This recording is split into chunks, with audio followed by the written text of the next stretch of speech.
Seguimos adelante en Telebuen Día, recibiendo con gran gusto a Elena Solís, nacida en 1968 en Montevideo, es escritora. Elena, buen día, ¿qué tal? ¿Cómo le va? Buenos días, Daniel. Bueno, obtiene una mención en el concurso literario del Ministerio de Educación y Cultura en el 2004, luego en el 2008 obtiene mención en el concurso nacional de cuentos Premio Paco Espínola, publica su primera novela en el 2009, en Estuario, varios de sus cuentos han sido publicados en revistas especializadas. Y Entre las mantas es este libro que tengo entre mis manos, es un conjunto de cuentos que he escrito a lo largo de unos cuantos años, dice Elena, sin embargo creo yo tienen una conexión basada en el estado de ánimo que me rondaba por aquel tiempo, algo que estuvo presente en mi vida y no era fácil resolver. De eso hablamos, o sea, aquí se tradujo en buena medida ese dilema. Claro. Claro, esto que en realidad acá no se dice tan claramente, bueno, refiere justamente a ese pasaje que yo hice en mi vida, de una mujer, de ser una mujer casada, con una vida heterosexual, o aparentemente heterosexual para lo que es para el resto de la gente. Tengo 2 hijos, y en determinado momento de la vida, bueno, me divorcié y pasé a tener, bueno, una pareja mujer. Eso sucedió a los 40 años. Eso me sucedió, claro, o sea, por supuesto que esto siempre es un proceso muy largo. A eso queríamos apuntar. Que claro. en realidad realmente casi se podría decir que empieza en la adolescencia. Claro, no, digo la decisión de... Claro, eso está bastante determinado, pero la decisión de transmitirlo sí sucede en ese momento. Claro, ahí está. La decisión, como digamos, de decir, bueno, esto no va más, esta vida que estoy llevando no va más, quiero cambiarla. Y hacer este proceso de hacerlo, digamos, público en el sentido de que lo sepa mi familia, de que lo sepa mi entorno, de que lo sepa mis hijos, mis amigas, eso ocurrió más o menos, sí, a los 40 años. Decíamos hoy, en 1765 se penaba con la muerte este tipo de opciones sexuales. En 1800 se entendía conveniente extirpar el clítoris, un poco más avanzado en el tiempo aquella posibilidad de la lobotomía porque se consideraba que era una enfermedad sexual, y llegamos a este tiempo, a este 2013 que alumbra más derechos para más gente, básicamente ese es el concepto. Sí, claro, efectivamente, eso por suerte es un hecho, pero lo que a mí me interesa señalar es que naturalmente, o sea, hay como un proceso por el cual, digamos, hay como un discurso políticamente correcto que ya acepta plenamente el derecho, y bueno, tenemos ahora el derecho del matrimonio igualitario, acepta como el derecho del individuo a elegir su orientación sexual. Ajá. O sea, tú entiendes que hay mucho de políticamente correcto, pero subyace todavía una cantidad. A mí me parece que, por supuesto, que en realidad lo que pasa es que la sociedad todavía, en parte, como que no está preparada para esto. Entonces, ¿qué pasa? Es bastante complejo, porque en realidad lo que ocurre es que se da una discriminación, pero esa discriminación está como solapada, digamos, ¿no? Sí, entonces, que es la peor de todas, ¿no? Claro, cuando en cierta forma, digamos, es la peor. Claro. Hay de todo, porque, por ejemplo, en realidad, en el caso, por ejemplo, de mi pareja, a ella le ocurre que tiene una situación de familia como de mucha violencia, de violencia realmente, hacia su condición de homosexual, ¿no? Todavía eso sigue existiendo. Ahora, en mi caso particular, que quizás lo interesante es que en realidad yo, a nivel de mi familia, de mis amistades, todo ese entorno que yo decía, fue como aceptado, fue básicamente aceptado. Ahora vamos a tratar de ahondar en lo que tú entendiste era necesario, y además de fondo existe la necesidad de hablar de los grupos de autoayuda. O sea, yo creo que ahí hay un elemento importante, porque hay muchas mujeres que seguramente están viviendo esta circunstancia. Totalmente. Hay un tema de Iván Guevara que dice, porque tú no sabías que aunque nacieras princesa, no querías un Romeo, esperabas a Julieta. Me parece que describe un poco la vicisitud. Y estábamos viendo con Adriana del Capellán, Puerto Poyensa puede llegar a ser una especie de himno de aquel tiempo, de 1900, Sí. ¿de cuándo era, Adri? De 1982, de 1982. Aquello fue como la insinuación de que había que empezar a despertar en esto. Claro, sí, sí, sí, lógico. Yo recuerdo, me nació este amor, dice, sin que me diera cuenta yo. Tal vez el miedo no dejó que apareciera. Hay mucho de miedo. Claro, sí, yo creo que sigue habiendo mucho. A mí lo que me interesa un poco también destacar es, como yo lo que digo es que en ese discurso políticamente correcto hay como una aceptación de este cambio, pero, o sea, está planteado como en un imaginario, en un individuo imaginario. En los hechos las cosas son distintas. En mi caso, por ejemplo, yo hice un cambio de orientación sexual siendo ya madre y teniendo 40 años. Entonces, y yo creo que eso se da, por ejemplo, porque en realidad las personas de mi edad, que nacimos entre los años 60 y 70, más o menos, yo tengo 45 años, nos criamos en una sociedad en la cual, si bien empezaba a despertarse, porque había ya precursoras y, como tú decías en el caso de la autora de Puerto Poyenza, y había otras, había poetisas, por ejemplo Cristina Peri Rossi, claro. De todas maneras era como todavía un poco como un tabú la homosexualidad. Entonces es muy factible pensar que las mujeres de mi generación hayamos hecho, casi sin darnos cuenta, una opción de vida como muy convencional, y que en este momento que hay un advenimiento de todas estas libertades, hagamos este quiebre. Y hay muchas que estamos en esa situación. Bien, ¿no? ¿Dónde está la principal presión que te impide salir?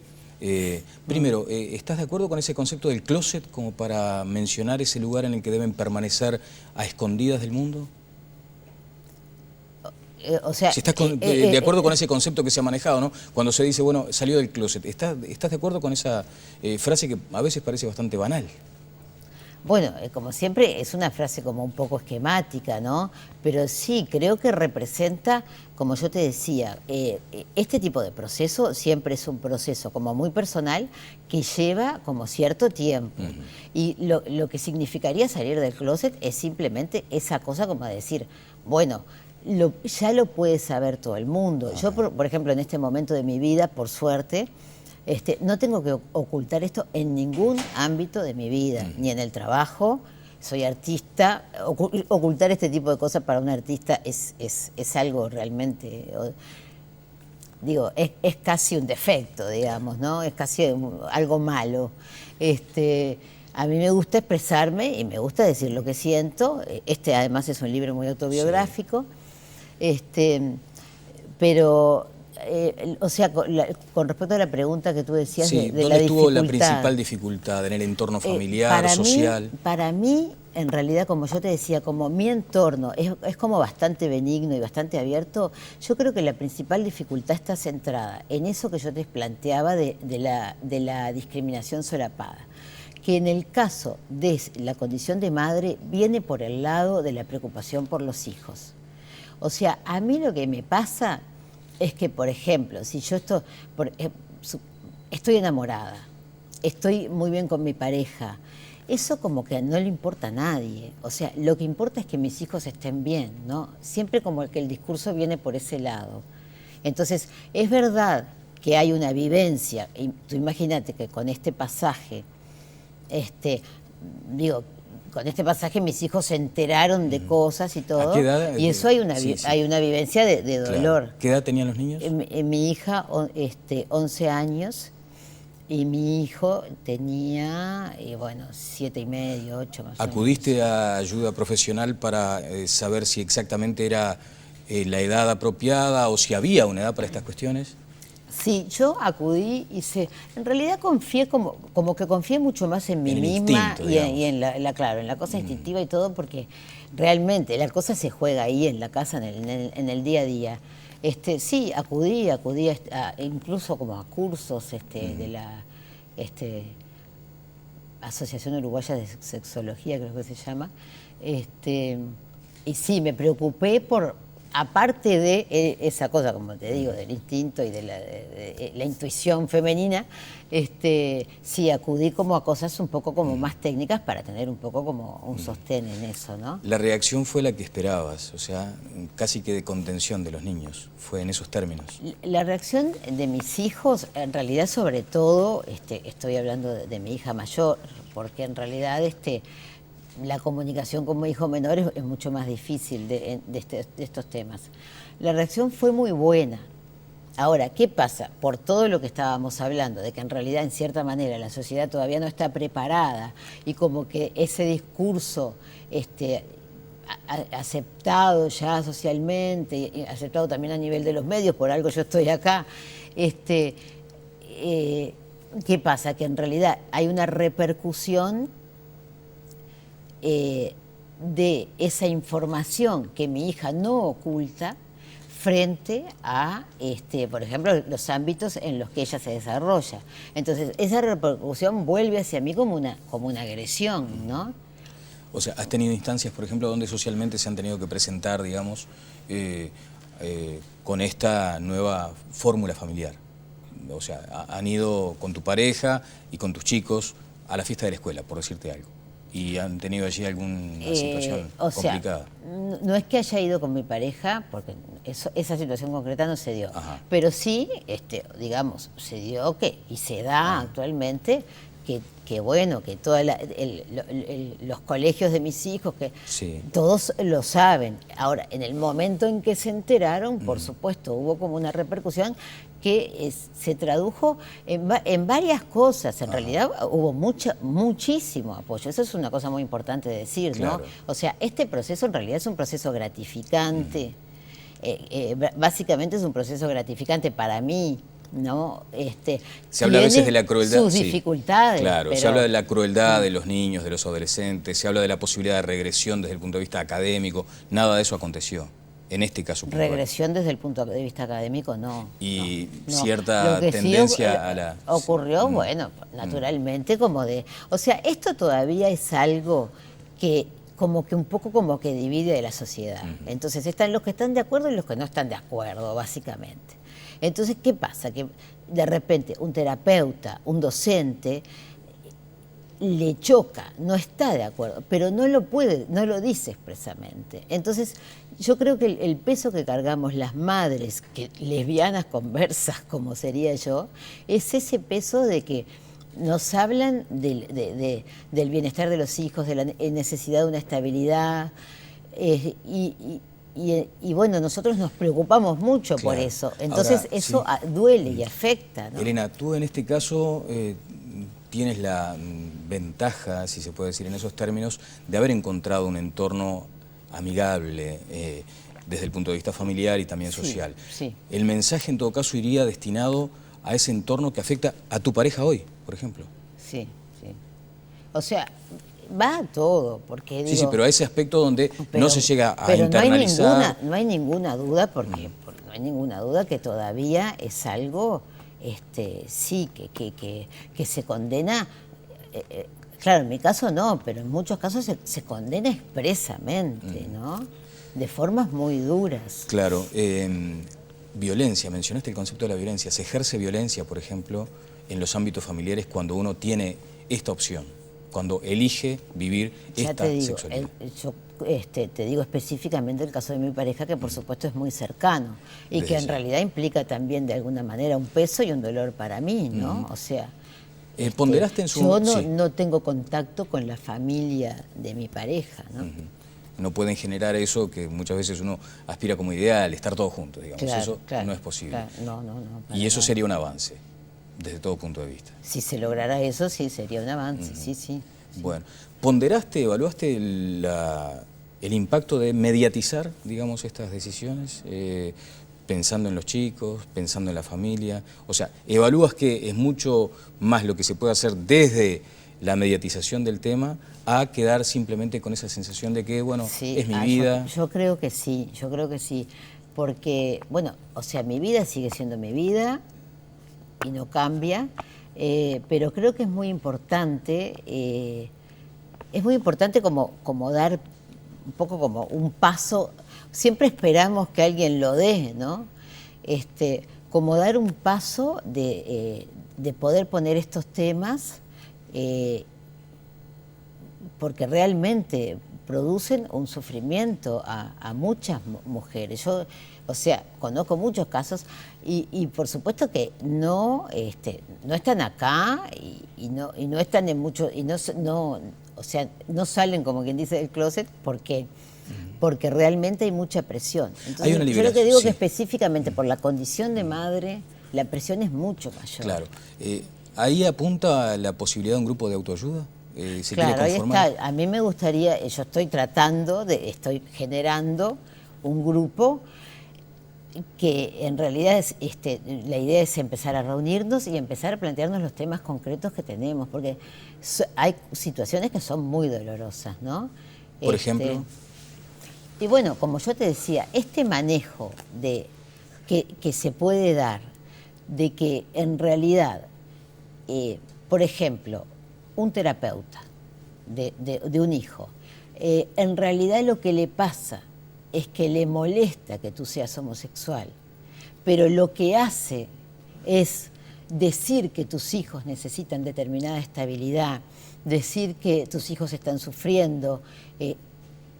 Eso es algo que a nosotros como madres nos duele mucho y es muy difícil ponerse en el lugar adecuado y no perderse. Una se siente culpable, ¿no? Es muy difícil no perderse en ese sentimiento, porque las madres, o sea, yo me preocupo muchísimo por mis hijos, ¿no? Entonces, Bien, los prejuicios a veces entonces de ámbitos profesionales que uno debería asumir que tienen mayor caudal de información, allí hay prejuicios. ¿Desde lo religioso también han sufrido presiones? Totalmente, sin duda, ¿Sí? Hay prejuicios a nivel de los profesionales.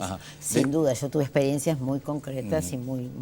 ¿Desde la creencia religiosa? Desde la experiencia religiosa, yo como que no la conozco. O sea, yo no tuve... Pero no se hace un cuestionamiento en función de lo que la Iglesia o la Biblia dicen, por ejemplo. No se les hace un cuestionamiento a ustedes en ese sentido. ¿No ha sentido por lo menos... Yo individualmente no para nada, porque no estoy en un ámbito, o sea, no, por ejemplo, no tuve una educación religiosa. Digo, es evidente que la hay, ¿no? Pero yo personalmente no la he sufrido. Bien, a veces se entiende que se ha banalizado la homosexualidad femenina. De hecho, parece que hay como una especie de fantasía colectiva. De moda. Una actriz que quiere un instante de fama o acrecentar la que ya tiene, insinúa una historia lésbica y que parece que con eso ya queda todo resuelto. ¿Cómo observan precisamente esto? Bueno, o sea... ¿Les afecta? ¿Les perjudica? Digo, tiene un lado bueno y un lado malo. El lado bueno es que no deja de ser una forma de aceptación del hecho. Pero claro, por otro lado, es como tú decís, es banalidad. Además, es esa cosa que en realidad parte de la erotización, o sea, de que ese personaje público está usando algo que todos sabemos que genera, digamos, interés, por lo menos por parte de los hombres, pero genera interés en general, ¿no? O sea, muy sexual. En realidad, esta cuestión de la homosexualidad femenina erotiza mucho a la sociedad, o sea, a todos. Claro. En general ocurre eso. Eso ayuda, por un lado, entonces, a hacer más visible el asunto, pero también genera estas dificultades. Claro, cuando está usado de esa manera, como una cosa, como que decora, como que me parece que con eso es con lo que yo no estoy de acuerdo, ¿no? A veces también se menciona como un error de los grupos en exaltar la opción, ¿no? Y entonces los desfiles con disfraces, o sea, ¿estás de acuerdo a veces con esas manifestaciones así tan coloridas que digo, no tengo claro si participas o no de ellas? Participo. A mí me parece muy buenas, porque a mí me parece muy bueno que, digamos, hacer ruido con esto todavía, como yo te digo, porque me parece que todavía hay como muchas cosas para cambiar. ¿Qué pasa? Que en esas manifestaciones, dentro de lo que sería, digamos, la opción homosexualidad, se cae en la caricatura. Que ya decirlo es algo muy esquemático, hay una gran variedad de cosas. Entonces, con algunas como que, digamos, yo no simpatizo mucho o quizás hasta me chocan, ¿no? Entonces, yo por ejemplo voy a una marcha del orgullo gay y todo eso, y obviamente veo cosas que no, con las que no me siento identificada. Ajá. Pero me parece que son grupos que tienen también todo el derecho del mundo a expresarse también, ¿no? Bien, la promiscuidad se la asocia muchas veces con estas prácticas, ¿no? De hecho se dice, bueno, hay como más margen para este tipo de temas. Ese es otro de los pesos. Tú imagínate que, o sea, hablando a nivel individual, ¿no? Hay una realidad también, que cuando una hace este cambio y empieza a ejercer realmente una vida homosexual, en realidad hay como un despertar sexual. Y que eso te ocurra a los 40 es algo muy, digamos, que la sociedad lo rechaza mucho. No es lo mismo que te pase a los 20. Claro. Ahora, bueno, la promiscuidad puede ser o no, digo, hay lesbianas... Pero es un estigma con el que deben cargar también muchas veces. Sí, sí, sin duda es un estigma. Sí. El otro día llamó la atención cuando se concreta la inscripción en el marco de esta ley del matrimonio igualitario, hubo cierta ausencia de activistas, de grupos que se manifestaran allí como de respaldo a este paso histórico. ¿No lo notaron así? Ay, la verdad que no. Poca gente, digamos. Puede ser, sí, sí. Tampoco sé, por ejemplo, cuánta gente se anotó para... No sé si hubo como una... Sí, estamos detrás de ese dato. No estoy muy informada pero, con respecto a eso. Cuando uno veía la imagen, ¿no? Entendía que toda la gente esta que ha luchado tanto por estas reivindicaciones parece que debería haber estado allí, es una opinión, pero hay quienes entienden, no, bueno, la tarea se hizo por otro lado, esto era simplemente un acto íntimo entre dos personas. Hay una cosa que es muy importante, digamos, capaz que estando yo acá puede parecer que, bueno, yo solamente voy a criticar, digamos, el status quo, la sociedad en general, y que mi grupo lo defiendo a muerte. En realidad no es tan así. Hay mucho ocultamiento, mucho miedo, muchas mujeres que está como un doble discurso, ¿no? Que está clarísimo que son lesbianas, pero que no ejercen los derechos más simples. Por ejemplo, tú vas a un concierto, por ejemplo, donde sabes que la cantante es lesbiana, seguramente todo su grupo también son lesbianas, y casi toda la gente que asiste son lesbianas, y por ejemplo, no hay una pareja que se dé la mano ni se dé un beso. O sea, hay como todavía, eso es algo que te demuestra cómo incluso dentro de ese grupo, estando en un ámbito totalmente en el cual, digamos, todas somos iguales, en realidad no hay lo que puede hacer una pareja heterosexual que se besa hasta en el ómnibus. Exacto. ¿No? Elena, voy muy puntualmente ya en el cierre a algunas cuestiones personales. ¿Los niños viven contigo hoy? ¿Comparten la casa con tu pareja o no? No. No. Bien. No convivimos todavía. ¿Es una opción? ¿Es una decisión? ¿Están en un proceso de maduración de ese aspecto, por ejemplo? Sí, estamos en un proceso de maduración de esa posibilidad. Bien. ¿Interactúan, digamos? Sí. Interactúan, por supuesto, conocen a mi pareja. Bien. Tenemos tiempos compartidos, pero todavía no estamos en una situación de convivencia. ¿Han recibido, me imagino, mucha información respecto al impacto positivo o negativo que tienen los niños? Porque muchas veces son los que quedan en esa especie de zona de vulnerabilidad. ¿Lo han evaluado también en esos términos? Por supuesto, por supuesto.